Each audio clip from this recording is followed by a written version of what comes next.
Assalamualaikum warahmatullahi wabarakatuh. Alhamdulillah nahmaduhu wa nasta'inuhu wa nastaghfiruhu wa na'udzu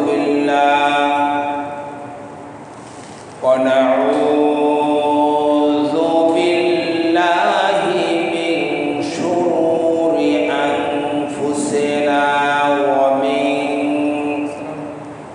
wa min sayyiati a'malina.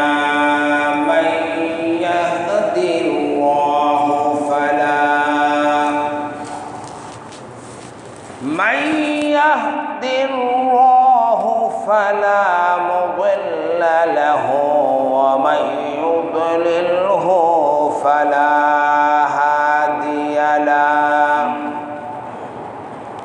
Wa nashhadu an la ilaha illallah wahdahu la syarika lahu. Wa nashhadu anna sayyidana wa habibana wa nabiyyana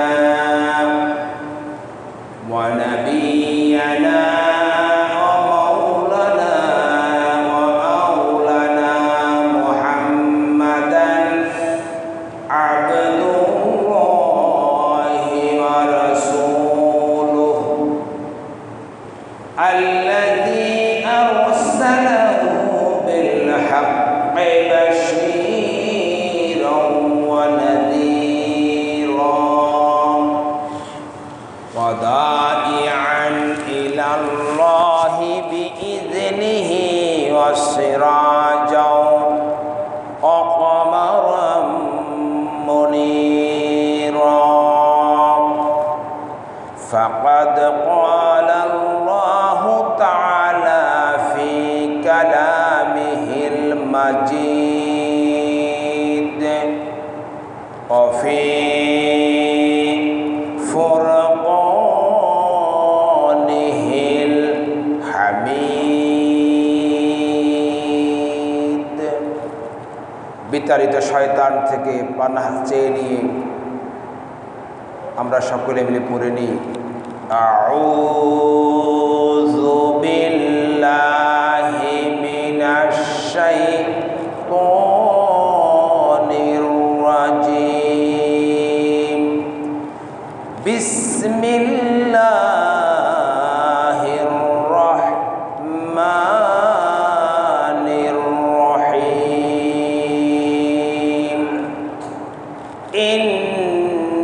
ইন্নাল্লাহা ওয়া মালাইকাতাহু yusalluna 'alan nabi ya ayyuhalladzina amanu sallu 'alaihi wa sallimu taslima. Allahumma salli ala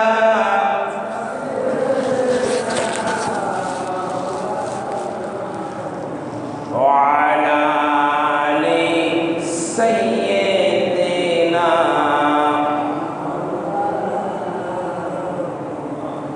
muhabbater সাথে বলি Allahumma salli ala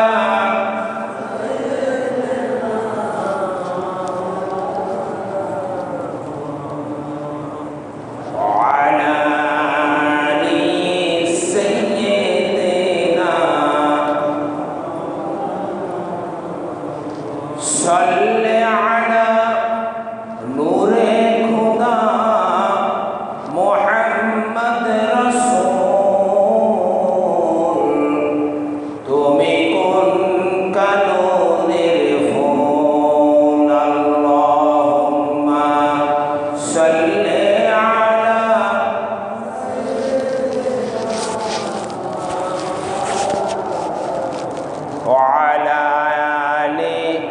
سيدنا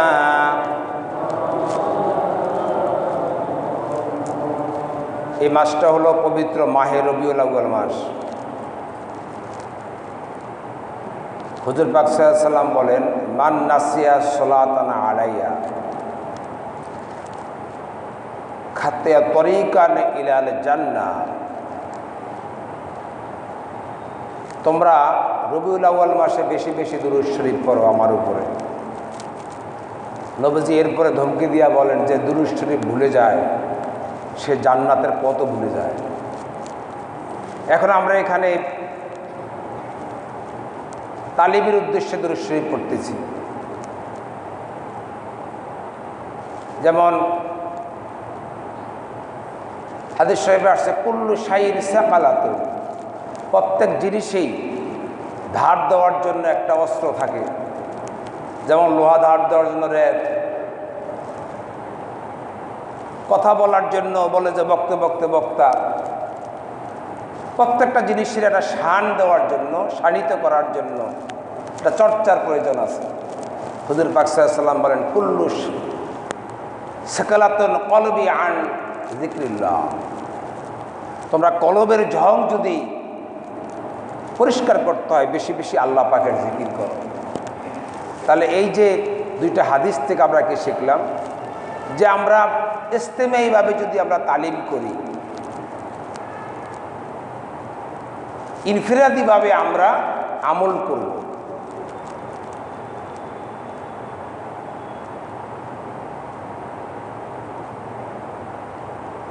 ইনফিরাদি আমলগুলা ইজতিমাইভাবে যদি কখনো করা হয়, সেটাকে আমরা সেই স্তর থেকে শিখে, সেই স্তর থেকে যদি আমাদের শিক্ষা না হয়, ইনফিরাদিভাবে উলামায়ে কেরাম থেকে শিখে আমরা আমাদের বাস্তব জীবনে আমলে পরিণত করব। সম্মানিত মুসলিয়ানে কেরাম,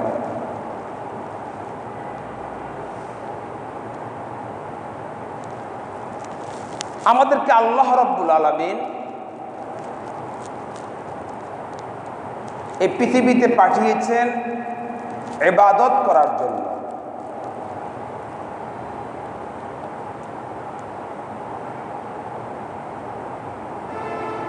ওমা খালাকতুল জিন্না ওয়াল ইনস ইল্লা লিয়াবুদুন। এখানে আল্লাহ রাব্বুল আলামিন ইল্লা ব্যবহার করে আমাদের প্রতিটি কাজকেই আল্লাহ পাক ইবাদতের মধ্যে গণ্য করেছে।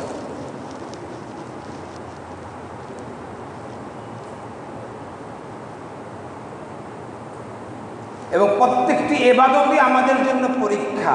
অন্য আয়াতে আল্লাহ পাক বলতেছেন লিল্লাযী খালাকাল মাউতা ওয়াল হায়াত লিয়াবলুয়াকুম আইয়ুকুম আহসানু আমালা। আল্লাহ পাক তোমাদের এই ইবাদতকে আমল হিসাবে গ্রহণ করবেন পরীক্ষার মাধ্যমে। যেহেতু পরীক্ষার কথা আসছে, সেহেতু এখানে ফেল এবং পাশের একটা বিষয় আছে। আমাদের আমল যদি আল্লাহ পাকের হুকুম অনুযায়ী হয়, হুজুর পাক সাল্লাল্লাহু আলাইহি ওয়াসাল্লামের তরিকা অনুযায়ী হয়, তাহলে সেটা হবে আল্লাহ পাকের কাছে গ্রহণযোগ্য।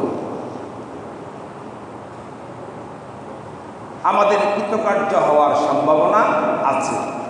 আর যদি আমাদের মন করা মতবাদের ভিত্তিতে হয়, তাহলে সেটা আল্লাহ পাকের কাছে গ্রহণযোগ্য হবে না। আল্লাহ রাব্বুল আলামিন বলেন মাইয়াবতাগি গায়রাল ইসলাম দীনান ফালাই ইউকবালা মিনহু ওয়া হুয়া ফিল আখিরাতি মিনাল খাসিরিন। আল্লাহ পাক বলেন তোমাদের আমলগুলা যদি আমার নির্দেশিত পথে না হয়, তাহলে আমি আল্লাহ পাকের কাছে গ্রহণযোগ্য হবে না। আর যদি আমার নির্দেশিত পথে হুজুরে পাক সাল্লাল্লাহু আলাইহি ওয়াসাল্লামের অনুসরণে হয়, তাহলে কি হবে?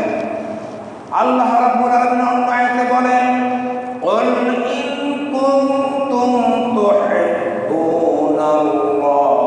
ফাত্তাবিউনি ইউহিব্বুকুমুল্লাহ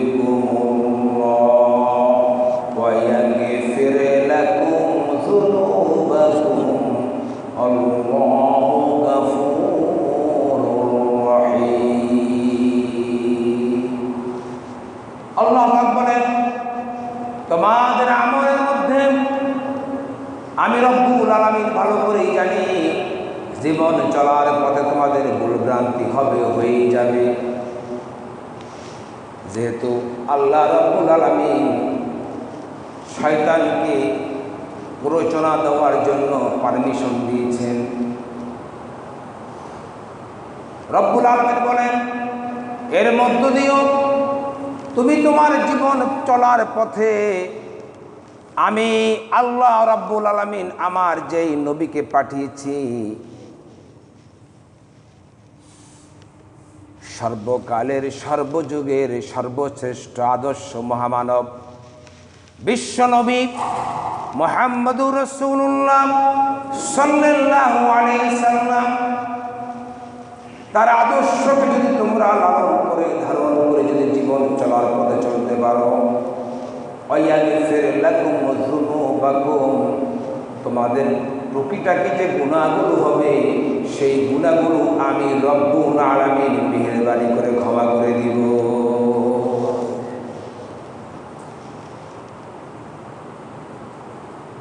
তাহলে আমরা কি বুঝলাম? আমাদের জন্য একমাত্র আদর্শের প্রতীক মুহাম্মদুর রাসূলুল্লাহ সাল্লাল্লাহু আলাইহি ওয়াসাল্লাম। কেন? জবাব আল্লাহ রাব্বুল আলামিন মহাগ্রন্থ কালামে হাকিমের মধ্যে দিয়ে দিয়েছেন, লাকাদ কানা লাকুম ফি রাসূলিল্লাহি উসওয়াতুন হাসানা, তোমাদের জন্য সর্বোত্তম আদর্শ হচ্ছে মুহাম্মদুর রাসূলুল্লাহ সাল্লাল্লাহু আলাইহি ওয়াসাল্লাম। আজকে জাগতিক প্রয়োজনে আমরা যাদেরকে নেতা মনে করি, করতে পারি, আমরা যাদেরকে আদর্শ মনে করি, করতে পারি, এটা আমাদের একান্তই ব্যক্তিগত বিষয়। স্রষ্টার সাথে, সৃষ্টিকর্তার সাথে, খলাকাল ইনসান যে আমাকে সৃষ্টি করেছেন তার সাথে বিন্দু বিসর্গ সম্পর্ক নাই। যে কারণে আজকে শিক্ষাঙ্গনে আদব কায়দা নাই, ছাত্র শিক্ষকের সাথে কিভাবে কথা বলতে হবে এই লজিক তার মধ্যে নাই। একজন সন্তান বাবার সাথে মায়ের সাথে কিভাবে কথা বলতে হবে সেই লজিক তার মধ্যে নাই। রাজনৈতিক নেতারা সিনিয়র জুনিয়র মেনটেন করে কিভাবে চলতে হবে সেই লজিক তার মধ্যে নাই। রাষ্ট্রের মধ্যে, জাতীয় জীবনে, আন্তর্জাতিক জীবনে কোথায়ও সেই লজিক নাই। সেই লজিক যদি আমাদেরকে পেতে হয় তাহলে আমাদেরকে ছুটে যেতে হবে বিশ্বনবী মুহাম্মদুর রাসূলুল্লাহ সাল্লাল্লাহু আলাইহি সাল্লামের আদর্শের কাছে। তিনি আমাদেরকে শিক্ষা দিয়েছেন কিভাবে একটা মানুষকে সম্মান করতে হয়, কিভাবে একটা মৃত মানুষকে সম্মান করতে হয় তিনি শিখিয়েছেন। তিনি মসজিদের মধ্যে বসা এক ইহুদির লজ্জায় হুজুর বললেন, কুমু লিহাযাল মাইয়াত, এই ইহুদির সম্মানে তোমরা দাঁড়াও। সাহাবীরা বলল, ইয়া রাসূলুল্লাহ হাযাল মাইয়াত ইহুদি, এটা ইহাদুল্লাহ, ইহুদিল্লাহ। বলল যে এর সম্মানে তোমরা দাঁড়িয়ে যাও। সে ইহুদি, কিন্তু সে কি আশরাফুল মাখলুকাত, সৃষ্টির সেরা মানুষ। আল্লাহ পাক বলছে, কে বলছে? ওয়ালাকাদ কাররামনা বানি আদম। আল্লাহ পাক বলে, আমি আদমকে, আমি এই মাটির মানুষকে সম্মানিত করেছি, এমনকি ফেরেশতার উপরে। ইহাদুল্লাহ চলে গেল, নবীজি বসলেন, সাহাবীরা বসলেন। নবীজি চোখের পানি ছেড়ে ধর ধর করে চোখের পানি, দাড়ি মুবারক ভিজে গেল। সাহাবীরা বলল, ইয়া রাসূলুল্লাহ, এটা ইহাদুল্লাহ। নবী বললেন, ও আমার সাহাবীরা, আল্লাহ রাব্বুল আলামিন শুধু মুসলমানের জন্য নয়, হিন্দু বৌদ্ধ খ্রিস্টানের জন্য নয়, এমনকি ইহুদির জন্য আমি রাসূলকে আল্লাহ রাব্বুল আলামিন ওয়া মা আরসালনাকা ইল্লা রাহমাতাল লিল আলামিন, গোটা মাখলুকের জন্য আল্লাহ পাক আমাকে রহমত করে পাঠিয়েছেন। আমার সামনে দিয়ে একটা লোক ইহুদি অবস্থায়, ঈমান হারা অবস্থায় কবরে চলে যাইতেছে, জাহান্নামের দিকে চলে যাইতেছে, এই জন্য আমি রাসূল কান্দি। আজকে দুঃখের সাথে বলতে হয়, একটা মানুষ মারা যাওয়ার পরে তার ব্যাপারে তো কোনো আক্ষেপ থাকার কথা না, মৃত্যুর পর আর কি থাকে। কিন্তু আজকে আমরা কি লক্ষ্য করলাম, রাজবাড়ির গোয়ালন্দে সেখানে একটা মানুষকে মৃত্যুর প্রায় 2 সপ্তাহ পরে তাকে উঠায়া আগুনে পুড়িয়া তারপরে তাকে আমরা তার বিচার করতেছি। আপনাকে এই পাওয়ার অফ অথরিটি কে দিল? আপনি কি একটা মানুষকে পড়লেন? আপনি কি একটা মানুষকে সৃষ্টি করতে পারেন? 1000 বছরের ব্যবধানে পারছেন। আজকে আমাদের মানুষের মনুষ্যত্ব মানবিকতা কোথায় গেল? মুহাম্মদ রাসূলুল্লাহ সাল্লাল্লাহু আলাইহি সাল্লাম আমাদেরকে কি শিক্ষা দিয়েছেন? আগে শিখেন, আগে ইসলাম শিখেন, তারপর ইসলামের নৈতিকতা, মূল্যবোধ, আদর্শ মানুষের মাঝে ছড়ান। হুজুর পাক সাল্লাল্লাহু আলাইহি সাল্লাম বলছেন কি, বাল্লিগু আন্নি ওয়ালাউ আয়া, তুমি যেটুকু জানো সেটুকু ছড়াইয়া দাও। এই পৃথিবীতে যাই হবে, পক্ষে বিপক্ষে লোক থাকবে, সেটা কোনো বিষয় না, কিন্তু আপনি চিন্তা করে দেখেন আমাদের মনুষ্যত্ববোধ আজকে কোথায়? সেখানে 3500-এর মতো লোকের বিরুদ্ধে মামলা হইল। আজকে যারা মামলা দিলেন, এই লোকটা যদি ভুল করে থাকে, সেই সময় সংশোধনের উপায়ের জন্য আপনারা কি করেছেন? আজকে জাতির বিবেকের কাছে আমাদের প্রশ্ন। নৈতিকতা শিখেন, আদর্শ শিখেন। দুনিয়াবি কোনো নেতা খেতার কাছে নয়, আদর্শ শিখতে হলে শিখতে হবে মুহাম্মদ রাসূলুল্লাহ সাল্লাল্লাহু আলাইহি সাল্লামের কাছে।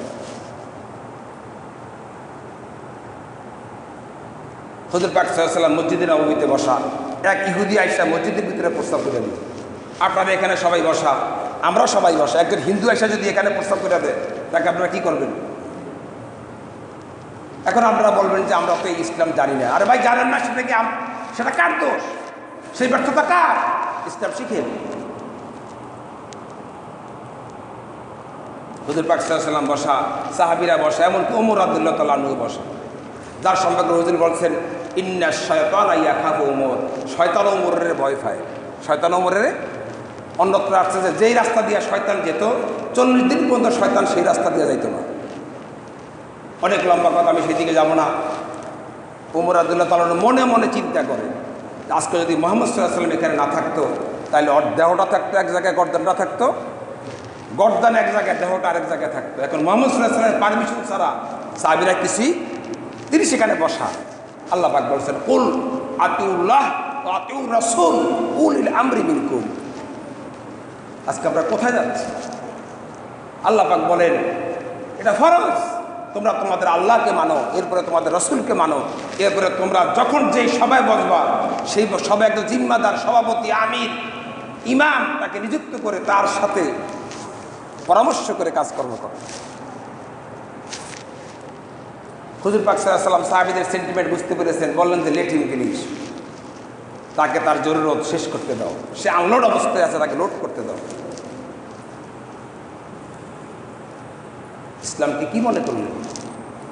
একটা মসজিদের ভিতরে প্রস্তাব করতেছে, তাকে সম্পূর্ণ প্রস্তাব করতে হবে। হ্যাঁ, এটাই ইসলাম আমাদেরকে শিক্ষা দিয়েছে।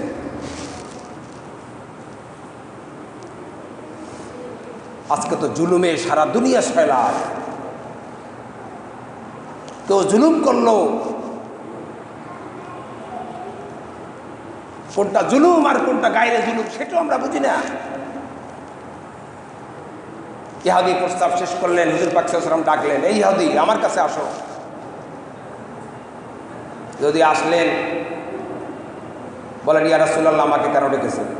বললো যে দেখো, তোমাদের যেমন ধর্মে মুসা আলাইহিস সালামের ধর্মে তৌরাত কিতাবে তোমাদের যেমন একটা পবিত্র স্থান আছে, আমাদেরও ধর্মে একটা পবিত্র স্থান।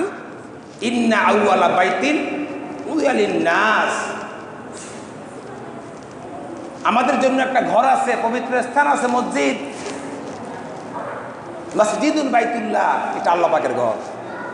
হয়তোবা তোমার জানা নাই, হয়তোবা তোমার জানা নাও থাকতে পারে, আজকে তোমাকে জানিয়ে দিলাম। ভাগ্যিস আজকের এই মজলিসে আমি বসা।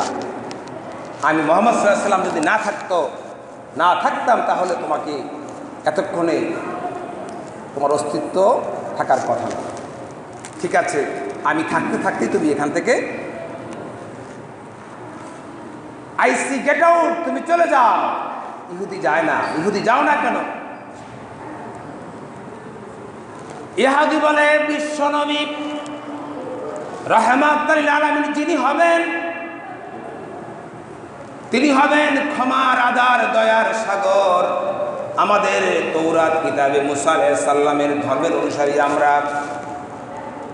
আমরা যে কিতাব পড়েছি সেই কিতাবে আমরা দেখেছি বিশ্বনবী যিনি হবেন, তিনি হবেন অন্যান্য সকল মানুষ হবে সাধারণ, তিনি হবেন অসাধারণ। অন্যান্য মানুষ তাদের মধ্যে ক্ষমার দৃষ্টান্ত থাকবে না, বিশ্বনবী যিনি হবেন তিনি ক্ষমা করে দিবেন। আমি তো এখানে প্রস্রাব করার জন্য আসি নাই, আমি জানি এটা আপনাদের পবিত্র স্থান মসজিদুল বাইতুল্লাহ, এটাও আমি জানি, কিন্তু আমি পরীক্ষা করতে এসেছি আপনি আসলেই নবী কিনা। আজকে আমি চূড়ান্ত পরীক্ষায় আপনি আজকে উত্তীর্ণ হয়েছেন। আমার আর কোনো কিছু জানার আর মানার বাকি নাই। আমি আজকে বুঝে গেছি আপনি আখিরি জামানার পয়গাম্বর বিশ্বনবী মুহাম্মদুর রাসূলুল্লাহ। আপনি নবীজি আপনার পবিত্র হাতখানা আমার হাতের সাথে মিলিয়ে দেন, আমি ঘোষণা করে দিলাম আশহাদু আল্লা ইলাহা ইল্লাল্লাহু ওয়াহদাহু লা শারীকা লাহু ওয়া আশহাদু আন্না মুহাম্মাদান আবদুহু ওয়া রাসূলুহু।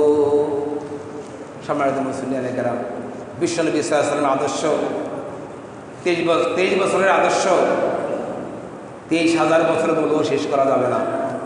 পবিত্র রবিউল আউয়াল মাস, আমরা চাই আমাদের জীবনকে, আমি সবসময় আপনাদেরকে বলি, আপনারা বেশি বেশি বিশ্বনবী সাল্লাল্লাহু আলাইহি ওয়াসাল্লামের জীবন আদর্শকে পড়বেন, দেখবেন, অনুধাবন করবেন, অনুসরণ করবেন, অনুকরণ করবেন।